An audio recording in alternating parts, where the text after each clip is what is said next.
Hello guys, कैसे हो सब। आई होप सभी अच्छे होंगे, मौज मस्ती कर रहे होंगे।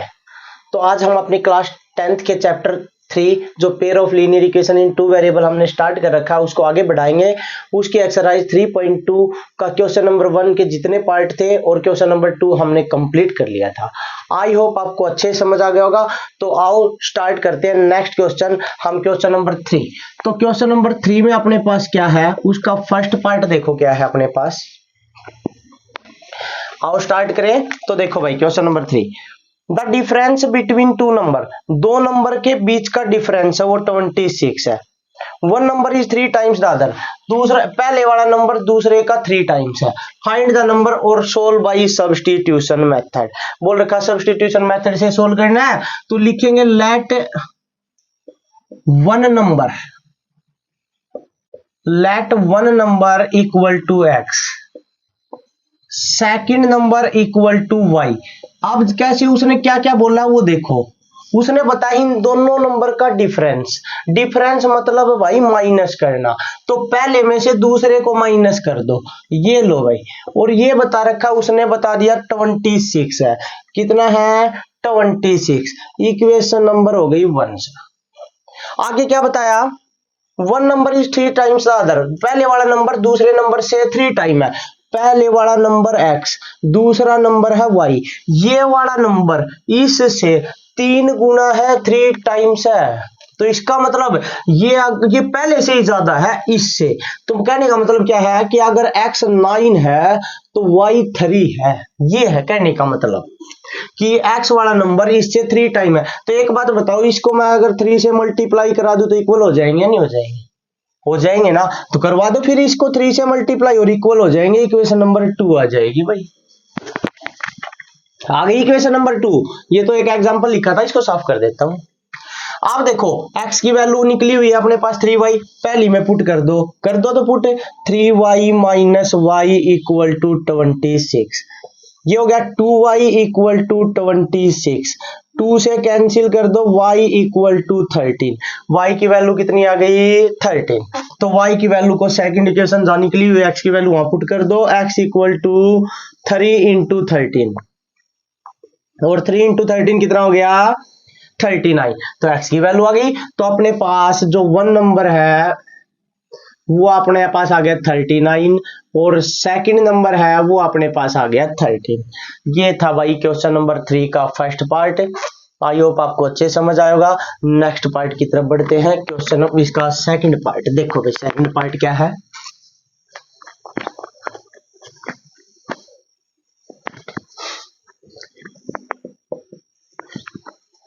ये बोल रखा the larger of 2 supplementary angle, 2 supplementary angle की बात की है भाई। और सप्लीमेंट्री एंगल वो एंगल होते हैं जिनका सम 180 डिग्री आता है भाई। ठीक है। The larger of 2 supplementary angle exceed the smaller, बोल रखा लार्जर वाला एंगल छोटे वाले स्मॉलर वाले एंगल से 18 डिग्री ज्यादा भी है। तो मान लेते हैं भाई लेट लार्जर एंगल इसको मान लेते हैं x, स्मॉलर एंगल इसको मान लेते हैं y। आगे बात करते हैं भाई अकॉर्डिंग टू क्वेश्चन। देखो इसने बोला दोनों सप्लीमेंट्री है, तो मतलब दोनों का सम 180। तो इसका मतलब x प्लस वाई है वो तो 180 के इक्वल होगा और इक्वेशन नंबर हो गई 1। ठीक है।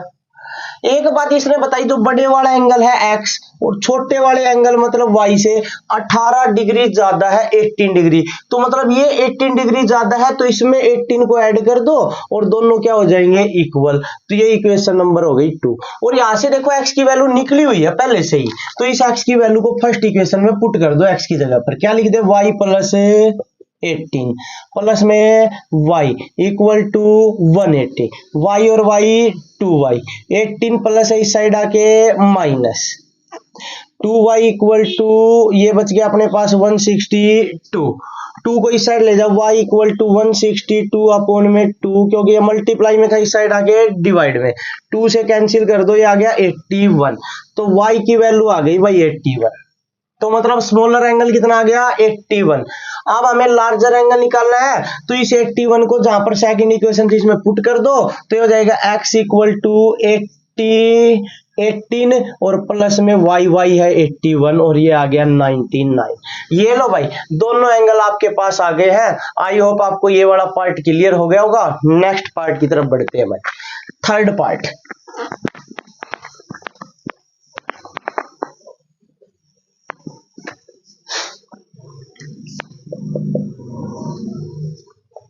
थर्ड पार्ट अपने पास, the coach of a cricket team buys 7 bats and 6 ball. ये बोल रखा है एक कोच है क्रिकेट टीम का, उसने 7 बैट्स और 6 बॉल खरीदी है 3800 रुपए में।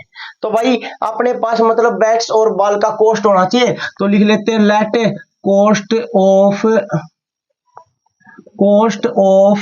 1 बैट। एक बैट का कॉस्ट है वो x मान लेते हैं भाई। कॉस्ट ऑफ 1 बॉल, एक बॉल का कॉस्ट है वो मान लेते हैं भाई y। आगे जैसे उसने बोला ना वैसे ही कर दो भाई। क्या बताया है, कितने बैट, 7 बैट। तो देखो एक बैट तो x रुपए में आता, तो 7 कितने में आएंगे, मान लो एक बैट मैं आपको बोलूं मान लो 500 रुपए में आता अपने पास, और तो 7 बैट को पूछूं तो 7 की क्या करवा दोगे मल्टीप्लाई, और मल्टीप्लाई होने पर कितने के हो जाएंगे सर, 3500 रुपए के। तो यहाँ पर भी ऐसे ही एक बैट x रुपए का आता है, तो 7 बैट कितने के आएंगे, 7 और x की मल्टीप्लाई करा दो तो ये हो जाएगा 7x। एक बॉल बोली है y रुपए की, उसने बोला 6 बॉल खरीदी है, तो 6 बॉल 6y, और दोनों को मिला के 3800 रुपए में खरीदा भाई। ये लो equation number 1। Second equation, C buys 3 bat, उसने 3 बैट भाई मतलब 3x, और 5 बॉल्स मतलब 5 बॉल्स, तो 5 की y के साथ मल्टीप्लाई 5y, वो खरीदी है 1750 रुपीज में। तो ये होगी इक्वेशन नंबर 2। अब करना है सोल्व। ये बोल रखा find the cost of each bat and each ball. एक बैट और एक बॉल का कॉस्ट बताना, मतलब x और y की वैल्यू निकालनी है। अब x और y की वैल्यू निकालने के लिए सब्स्टिट्यूशन मेथड आपको आता ही है, किसी भी एक इक्वेशन में से एक वेरिएबल की वैल्यू निकाल लो। अब मान लो हम इसमें से वेरिएबल की वैल्यू निकालते, प्लस का 5y है, इस साइड ले जाओ माइनस का हो जाएगा। ये लो भाई मल्टीप्लाई में इस साइड आके हो जाएगा डिवाइड में, तो 1750 माइनस 5y और अपॉन में 3, ये आ गई वैल्यू भाई। ये मान लो इक्वेशन नंबर 3। इस वैल्यू को फर्स्ट इक्वेशन में पुट कर दो, तो लिख दो पुट इन इक्वेशन फर्स्ट। अब पुट करेंगे तो अपने पास हो जाएगा भाई 7x की जगह पर 1750 माइनस 5y अपॉन में 3, और प्लस में है 6y और इक्वल टू 3800। ये लो भाई। अब 7 की मल्टीप्लाई करा दो, कितना हो जाएगा, ये हो जाएगा अपने पास 12250, और 7 की 5 के साथ करवाएंगे तो ये हो जाएगा 35y। ठीक है भाई, और अपॉन में है 3, ठीक है सर, और प्लस का 6y है ना, इसको राइट साइड ले जाओ, माइनस का हो जाएगा, नहीं हो जाएगा, हो जाएगा सर। तो 3800 और माइनस में 6y, 3 डिवाइड में है, इस साइड आके मल्टीप्लाई में हो जाएगा सर, फिर करवा दो मल्टीप्लाई। ये तो लिखो 12250 माइनस 35y और इक्वल टू 2 की इसके साथ मल्टीप्लाई, ये हो जाएगा अपने पास 7600, और इसके साथ करवाएंगे, सॉरी 3 के साथ करवानी थी भाई, 3 2 के साथ करवा दी, तो ये 3 के साथ करवाएंगे तो आ जाएगा अपने पास 11400, और 3 की 6 के साथ करवाएंगे तो 18y। ये लो भाई। अब इस माइनस को इस साइड ले जाओ प्लस का, और ये प्लस का है, इसको इस साइड ले आओ माइनस का, कर दो तो भाई 12250 में से ये प्लस इस साइड ले आओ माइनस हो गया, ये माइनस इस साइड आके हो गया प्लस का, और माइनस में है 18y। माइनस कर दो भाई, कितना बच जाएगा अपने पास, ये बच जाएगा 850, और इस साइड अगर माइनस करेंगे तो कितना बच जाएगा 17y। 17 से कैंसिल कर दो भाई, और 17 5 जा 85, तो y की वैल्यू है अपने पास, ये आ जाएगी भाई 50 रुपीज। कितनी आ जाएगी 50, मतलब एक बॉल 50 रुपए में खरीदी जाएगी। अब कोई डाउट है तो एक बार बता दो। क्लियर यहां तक, हाँ सर क्लियर। ये तो y की वैल्यू हो गई, अभी निकालनी है x की, और x की वैल्यू कहां अपने पास 3 में, तो इक्वेशन नंबर 3 में पुट कर दो, पुट इन इक्वेशन 3। करो भाई y की value put, x equal to 1750 minus 5 into y की जगह पर 50 और अपॉन में है 3, x इक्वल टू 1750 माइनस दोनों की मल्टीप्लाई 250 अपॉन में 3, x इक्वल टू ये बच गया भाई अपने पास 1500 अपॉन में 3, 3 से कैंसिल कर दो, 3 5 जा 15, तो ये आ गया भाई 500। तो एक बैट का कॉस्ट है ना वो 500 रुपए और एक बॉल का कॉस्ट है वो 50 रुपए होगा भाई। ये था आपका क्वेश्चन नंबर 3 का थर्ड पार्ट। क्लियर? तो इसके बाद आगे बढ़े तो नेक्स्ट पार्ट की तरफ बढ़ते हैं भाई। आओ फोर्थ पार्ट देखते हैं अपने पास क्या गिवन है।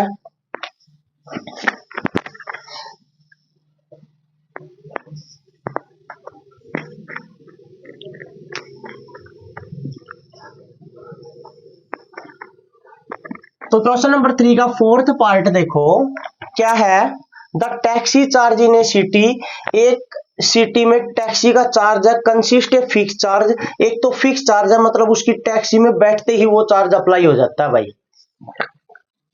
Together with the charge for the distance covered, और एक वो चार्ज है कि वो जितनी डिस्टेंस जाएगा ना कवर करेगा उसके हिसाब से चार्ज होगा। तो for a distance of 10 kilometre, अगर वो 10 किलोमीटर गया है तो the charge paid is 105 rupees, तो उसने 105 रुपए दिए हैं। For a journey of 15 kilometre, 15 kilometre गया तो ये बोल रखा the charge paid is rupees 155, तो उसने 155 रुपए दिए। What are the fix charge and charge per kilometre, fix charge और पर किलोमीटर चार्ज बताने हैं दोनों, तो जो बताने वो मान लो लेट फिक्स्ड चार्ज। एक तो भाई अपने पास उसका फिक्स चार्ज है वो मान लेते हैं x, एक मान लेते हैं पर kilometre charge, per kilometre charge मान लेते हैं y। अकॉर्डिंग टू क्वेश्चन जैसे उसने बोला है ना वो देख लो भाई, ये बोल रखा ये वाला चार्ज तो टैक्सी में बैठते ही लग जाएगा, तो मतलब x तो लग ही गया भाई, x तो वो टैक्सी में बैठा और दे दिया उसने ये चार्ज। कितने किलोमीटर गया भाई 10 किलोमीटर, तो 1 किलोमीटर के 2 रुपए हो तो 10 के कितने हो गए सर 20 हो गए मल्टीप्लाई, तो यहाँ पर 1 किलोमीटर के y है तो 10 के कितने हो जाएंगे सर 10y हो जाएंगे, और दोनों को ऐड करके 105 रुपए दिए भाई, इक्वेशन नंबर 1 आ गई। ऐसे ही आगे फिर वो रखा अगर 15 किलोमीटर गया तो x तो लगेगा ही लगेगा, ये फिक्स चार्ज तो टैक्सी में बैठते ही लग जाता है। 15 किलोमीटर गया तो भाई 15 से मल्टीप्लाई करा दो, कितने रुपए दे दिए 155 रुपए दे दिए भाई, इक्वेशन नंबर 2। पहले तो इन दोनों चार्ज को निकालना भाई, देखो किसी एक इक्वेशन में से वेरिएबल की वैल्यू निकाल लेंगे, हाँ सर निकाल लो। फिर अगर ये निकालेंगे तो ये अपने पास इसमें से निकालेंगे, इसको इस साइड ले जाओ, x equal to 105 minus 10y, equation number 3।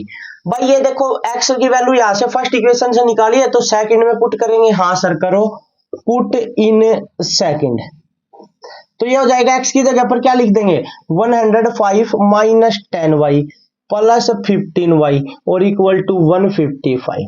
15 minus 10 कितना बच गया सर 5y बच गया, ये प्लस इस साइड ले जाओ हो गया माइनस का, तो ये आ जाएगा अपने पास माइनस का 155 माइनस 105, ये हो गया भाई 5y इक्वल टू ये अपने पास कितना बचेगा सर 50, 5 से कैंसिल कर दो, y की वैल्यू आ गई भाई 10, तो ये लो भाई पर किलोमीटर चार्ज उसका 10 रुपीज होगा भाई, 10 रुपीज, ठीक है। और इस वैल्यू को थर्ड में पुट कर दो फिक्स चार्ज भी आ जाएगा, तो यहां लिखेंगे put in equation third, third में पुट करेंगे तो करो भाई put x equal to 105 minus 10 और y की जगह पर क्या लिख देंगे सर 10 लिख देंगे, ये लो 10, x इक्वल टू 105, 10 और 10 की मल्टीप्लाई 100, तो ये आ गया 5, तो भाई 5 रुपए उस टैक्सी में बैठते ही ले लेगा और बाकी डिस्टेंस आप कवर करोगे उस हिसाब से ले लेगा।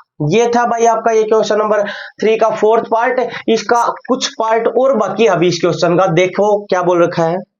How much does a person, एक पर्सन कितने रुपए पे करेगा हैव टू पे for travelling A distance of 25 kilometre, 25 kilometre अगर डिस्टेंस जाएगा तो कितने चार्ज पे करेगा, तो यहां लिखोगे चार्ज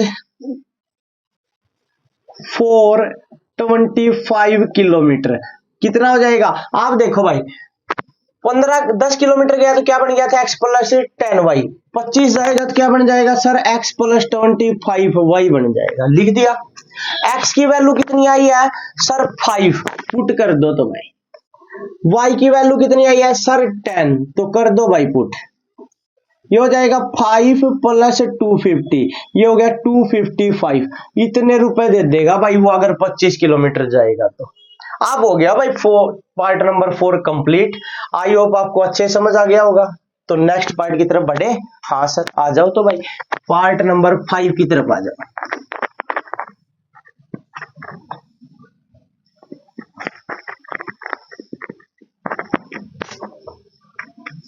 तो पार्ट नंबर 5 है अपने पास। ए फ्रैक्शन बिकम 9/11, एक फ्रैक्शन 9/11 बन जाती कब? If 2 is added to both the numerator and the denominator, जब उसके न्यूमरेटर और डिनोमिनेटर में दोनों में 2 ऐड कर दो। देखो भाई फ्रैक्शन की बात की है और फ्रैक्शन बनाने के लिए अपने पास न्यूमरेटर और डिनोमिनेटर होने चाहिए। तो मान लेते हैं लेट न्यूमरेटर भाई numerator equal to x, denominator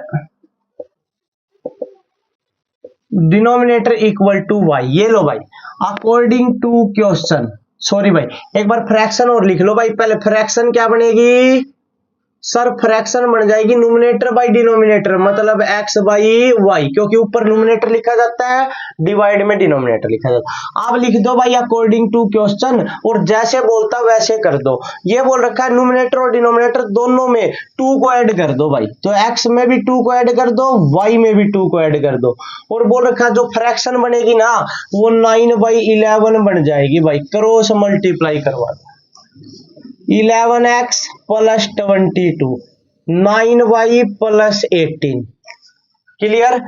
इस 22 को इस साइड ले जाओ, 11x equal to 9y plus 18 और माइनस का हो जाएगा 22। 11x 9y ये बच गया भाई माइनस का 4, मल्टीप्लाई में इस साइड आके हो जाएगा डिवाइड में, 9y माइनस 4 अपॉन में 11। इक्वेशन नंबर हो गई भाई 1। आगे देखो if 3 is added to both the numerator and denominator, अगर दोनों में 3 ऐड कर दो भाई, न्यूमरेटर में भी और डिनोमिनेटर में भी, तो फ्रैक्शन बन जाती है 5/6। तो बोल रहा है कि वो फ्रैक्शन क्या है, तो वो फ्रैक्शन निकालनी है भाई। फिर क्रॉस मल्टीप्लाई भाई, 6 की x के साथ है 6x, 6 की 3 के साथ हो जाएगी भाई 18, 5 की y के साथ 5y और 5 की 3 के साथ हो जाएगी भाई 15। क्लियर? कोई डाउट है? नहीं है सर। 18 को इस साइड ले जाओ, तो 6x equal to 5y plus का 15, ये प्लस का 18 इस साइड आके हो गया माइनस का, तो ये हो जाएगा 6x equal to 5y, 15 minus 18 हो गया माइनस का 3y। अब एक बात देखो, ये इक्वेशन नंबर 2 है? हाँ सर है। ये x की वैल्यू इक्वेशन नंबर 1 में से आ गई? हाँ सर इक्वेशन नंबर 1 बनी हुई है। तो इस x की वैल्यू को पुट कर दो यहाँ 2 में, कर दो 6 इंटू क्या आ जाएगा 9y माइनस 4 अपॉन में 11 इक्वल टू 5y माइनस 3। ये लो मल्टीप्लाई करा दो भाई, 6 की 9 के साथ 54y, 6 की 4 के साथ 24, 11 डिवाइड में इस साइड आके मल्टीप्लाई में, तो मल्टीप्लाई कराओ भाई 11 की 5 के साथ 55y और 11 की 3 के साथ 33। इस 33 को इस साइड लेके आ जाओ भाई, माइनस का 24 है और प्लस का हो गया 33।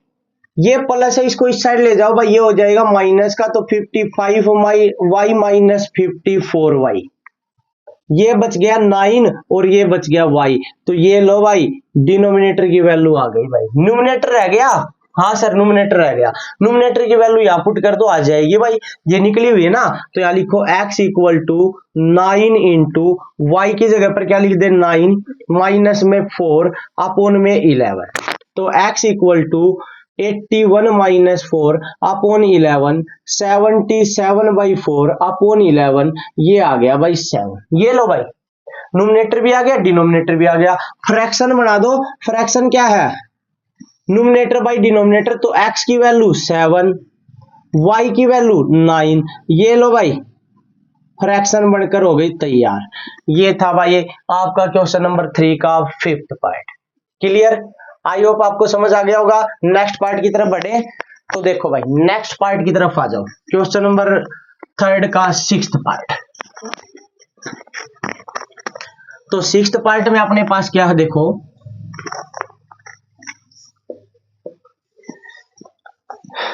ये बोल रखा 5 ईयर हैंस, 5 साल के बाद the age of Jacob will be 3 times, Jacob की एज 3 गुना रह जाएगी of that of his son, उसके बेटे की आयु से। दोनों की आयु मान लो भाई। Let present age of Jacob, Jacob की प्रेजेंट एज मान लेंगे x, present age of Jacob's son, Jacob के सन की एज प्रेजेंट एज मान लेंगे y। आगे जैसे बोलता वैसे ही लिख देना भाई according to question. 5 year hence, 5 साल के बाद, हैंस का मतलब होता है बाद में भाई। और एक बात बताओ, आज आप 15 साल के हो, 5 साल बाद कितने के हो जाओगे सर 20 के, और 20 के हो गए तो इसका मतलब 5 क्या कर दिया, ऐड कर दिया सर। तो आज वो अगर x का है तो 5 साल बाद कितना हो जाएगा सर x + 5, कर दो फिर ऐड दोनों में, ये x + 5 और इसकी भी एज बढ़ जाएगी तो ये y + 5। ये लो भाई, ये बोल रखा Jacob will be 3 times, Jacob की एज है ना वो 3 गुना है भाई इसके बेटे की आयु से, तो इसको 3 से करवा दो मल्टीप्लाई, दोनों हो जाएंगे इक्वल।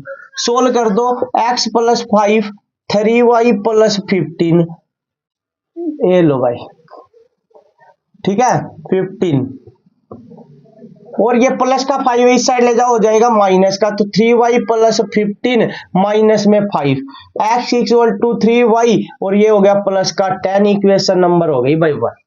आगे क्या बताया वो देखो, 5 ईयर्स अगो, अगो मतलब पहले भाई 5 साल पहले की बात की है। Jacob age was 7 time, Jacob की एज 7 गुना थी भाई बेटे की आयु से।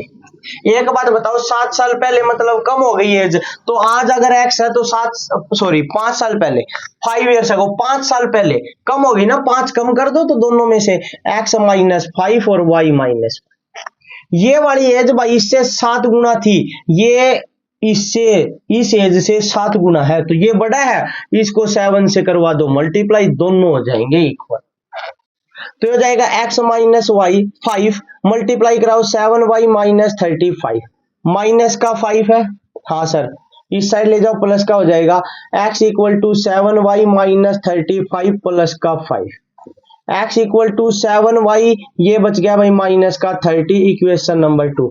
ये लो भाई x की वैल्यू निकली हुई है, हाँ सर निकली हुई है, निकली हुई है तो फर्स्ट इक्वेशन में कर दो, सेकंड इक्वेशन में कर दो पुट।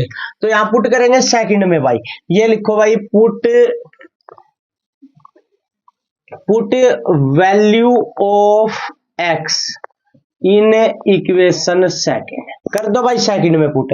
x की जगह पर क्या लिख दे सर 3y + 10, लिखो 3y + 10 = 7y - 30, इस 30 को इस साइड ले आओ भाई, माइनस है इस साइड आके हो गया प्लस, ये प्लस है इस साइड आके हो जाएगा भाई माइनस, ये हो गया 40 = ये बच गया 4y, 4 से कैंसिल कर दो भाई, y की वैल्यू आ गई 10। ये लो भाई उसकी प्रेजेंट एज आ गई भाई जैकोब सन की, जैकोब के बेटे की आयु आ गई भाई 10 ईयर्स। अब वो 10 साल का है भाई, 10 साल का भाई, अब वो 10 ईयर्स।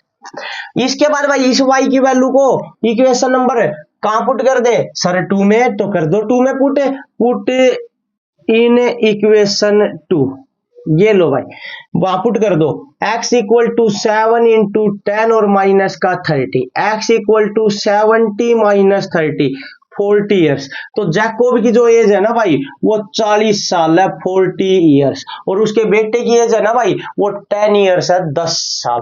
तो ये दो एज निकालनी थी भाई, what are their present age, उनकी प्रेजेंट एज निकालनी थी, और ये दोनों की प्रेजेंट एज आ गई। तो आई होप आपको ये एक्सरसाइज के जो क्वेश्चन नंबर 3 के सभी पार्ट करवाए हैं क्लियर हो गए होंगे। तो भाई आपकी एक्सरसाइज 3.2 हो गई कंप्लीट। नेक्स्ट वीडियो में मिलते हैं नेक्स्ट एक्सरसाइज के साथ, तब तक भाई वीडियो को शेयर और चैनल को सब्सक्राइब करना मत भूलना। Thank you and have a nice day, मिलते हैं जल्दी।